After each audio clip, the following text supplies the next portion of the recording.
Hai, Assalamualaikum semua. Hari ini saya nak berkongsi cara saya buat kuih tepung bungkus ataupun dipanggil Puteri Dua Sebilik ya. Seperti biasa, kalau kita nak buat kuih yang berasaskan ada inti, kita masak inti terlebih dahulu ya. Kita masukkan air dulu. Masukkan daun pandan. Ini gula merah. Ini gula putih. Okey, gula pun dah larut macam ni. Kita tutupkan api. Ini kelapa, kita masuk 1 biji. Kelapa yang sedang inti ya. Okey, kita tapis air gula kita. Bismillahirrahmanirrahim. Okey, kita masak inti kita ni sehingga air gula kita kering. Biasanya ya saya buat inti ni sebelum puasa. Sebelum Ramadan lagi kita buat inti siap-siap. Jadi kita tahu tahap kemanisan inti kita. Okey, kita masukkan sedikit tepung jagung. Sedikit tepung gandum. Okey, nampak ni kita dah pun masak ya. Kering macam ni. Bismillahirrahmanirrahim. Okey, sekarang kita buat adunan tepung pulut ya. Ni tepung pulut 1 cawan setengah. Okey, kita masukkan sedikit garam dan air. Ini sahaja untuk adunan pulut ya, tepung pulut. Ini adunan ni untuk kita bungkus inti. Setengah orang tak suka letak adunan tepung pulut. Dia terus letak inti. Tak mau letak tepung pulut. Jadi kita ikut selera masing-masing lah ya. Yang suka taruhlah bungkuslah dengan adunan tepung pulut. Yang suka tepung bungkus yang tak ada tepung pulut pun boleh terjunkan aja inti ke dalam adunan tu. Senang kira-kira.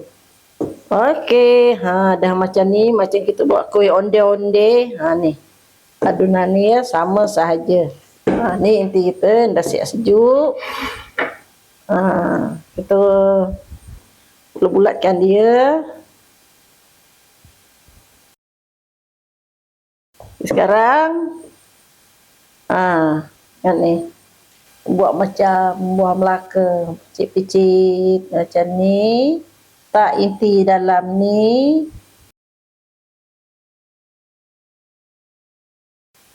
Macam ni. Okay, ni tepung beras 1 cawan setengah. Kita masukkan garam 1 sudut teh. Ni gula 1 sudut makan.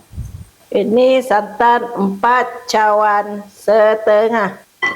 Okay, kita gaulkan adunan tepung kita ni. Terus lagi. Habiskan je. Okey, kita tuang adunan kita ni dan kita tapis. Bismillah. Okey, ni adunan ni kita kacau sehingga dia betul-betul masak ya. Adunan kita dah mendidih nampak ni. Tapi tak cukup masak lagi. Okey, adunan kita dah masak ya, nampak tu berkilat-kilat adunan kita ni. Okey, kita siapkan daun pisang. Daun pisang ni kita dah siap lap ya, bersih-bersih, nampak ni. Ambil adunan kita ni. Letak tengah-tengah macam ni. Ambil yang inti tadi, yang dengan tepung pulut tadi. Okey, kita balut. Bismillahirrahmanirrahim. Macam ni. Dia bukan gulung macam lepak pisang ya. Ni kita lipat hujung ni. Macam ni. Kena tekan macam ni. Okey.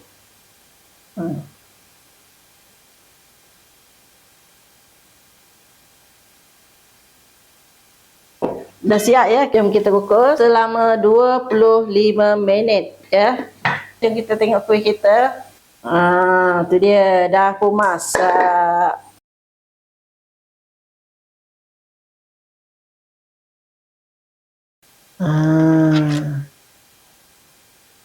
Tu dia kuih kita.